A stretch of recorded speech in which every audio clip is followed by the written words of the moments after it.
Assalamualaikum warahmatullahi wabarakatuh. Berjumpa lagi dengan saya Andrini Safira Putri dari kelas 11 absen 6. Pada kesempatan kali ini saya akan membahas mengenai gaya hidup berkelanjutan dari aspek kebersihan, pengelolaan sampah, dan makanan. Apa yang pemirsa ketahui tentang gaya hidup sehat? Gaya hidup sehat adalah sebuah komitmen jangka panjang untuk menjaga atau melakukan beberapa hal agar mampu mendukung fungsi tubuh sehingga berdampak baik bagi kesehatan. Agar dapat mewujudkannya, ada beberapa upaya yang bisa dilakukan untuk menerapkan pola hidup sehat. Salah satu upaya untuk menerapkan pola hidup sehat yaitu dengan menjaga kebersihan lingkungan, makanan, ataupun minuman. Dengan menjaga lingkungan, maka kita dapat terhindar dari penyakit yang disebabkan lingkungan yang tidak sehat seperti diare, disenteri, polio, dan masih banyak lagi. Seperti yang telah saya sampaikan, penyakit-penyakit tersebut dapat timbul salah satunya dari faktor lingkungan yang tercemar akibat perilaku manusia. Lalu, apa tindakan manusia yang dapat memicu tercemarnya lingkungan sehingga menyebabkan berbagai penyakit tersebut muncul? Tindakan manusia seperti membuang limbah sembarangan dapat menyebabkan air, tanah, dan udara menjadi tercemar. Tidak hanya itu, perilaku manusia yang selalu mengonsumsi makanan instan, merokok, dan menolak menggunakan masker pada keadaan yang memang diperlukan juga dapat memicu timbulnya penyakit. Penyakit juga dapat ditimbulkan karena faktor genetika atau keturunan. Namun, persentase timbulnya penyakit karena faktor ini hanya 10%. Penyakit yang timbul karena faktor keturunan biasanya berupa penyakit degeneratif atau organ dalam seperti diabetes. Selain faktor tersebut, pelayanan kesehatan pada suatu daerah juga menentukan derajat kesehatan. Namun, faktor ini tidak begitu berpengaruh apabila dibandingkan dengan faktor lainnya mengingat persentase derajat kesehatannya hanya 20%. Mengingat perilaku masyarakat yang jauh dari gaya hidup yang sehat, di mana hal ini dapat memicu timbulnya penyakit, pemerintah mencetuskan program STBM yang bertujuan untuk mewujudkan perilaku masyarakat yang higienis dan saniter secara mandiri dalam rangka meningkatkan derajat kesehatan masyarakat yang setinggi-tingginya.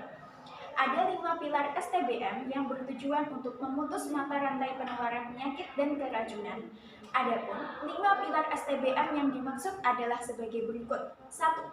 Stop buang air besar sembarangan, yaitu kondisi ketika setiap individu dalam suatu kelompok tidak lagi melakukan perilaku buang air besar sembarangan yang berpotensi menyebabkan penyakit. Yang kedua yaitu cuci tangan pakai sabun. Perilaku cuci tangan ini yaitu dengan menggunakan air bersih yang mengalir dan sabun. Yang ketiga yaitu pengelolaan air minum dan makanan rumah tangga dengan melakukan kegiatan mengelola air minum dan makanan di rumah untuk memperbaiki dan menjaga kualitas air dari sumber yang digunakan untuk air minum, serta menetapkan prinsip higienis dalam proses pengelolaan makanan di rumah tangga. Yang keempat yaitu pengamanan sampah rumah tangga dengan melakukan kegiatan pengolahan sampah di rumah dengan mengedepankan prinsip reuse, reduce, dan recycle.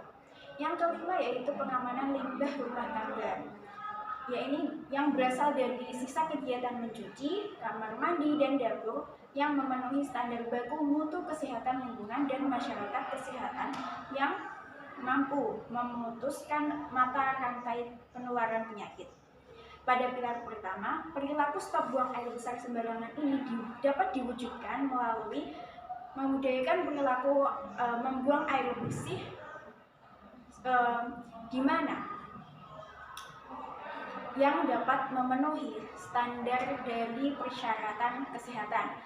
Pada perilaku kedua yaitu CTPS, ini dapat diwujudkan melalui pembudayaan perilaku CTPS dengan air bersih yang mengalir dan sabun secara berkelanjutan, serta menyediakan dan memelihara sarana cuci tangan yang dilengkapi dengan air mengalir dan sabun.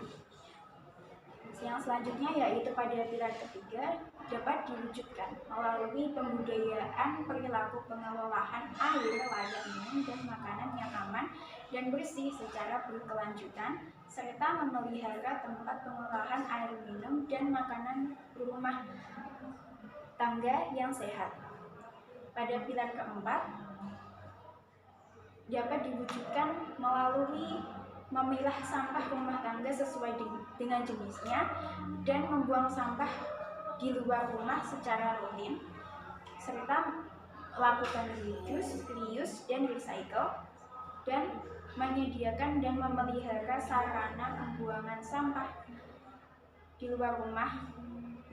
Selanjutnya yaitu pada pilar kelima, hal ini dapat diwujudkan melalui dengan cara melakukan pemisahan saluran limbah cair rumah tangga melalui sumur resapan dan saluran pembuangan air limbah, serta menyediakan dan menggunakan penampungan limbah cair rumah tangga dan memelihara sarana pembuangan dan penampungan limbah air rumah tangga.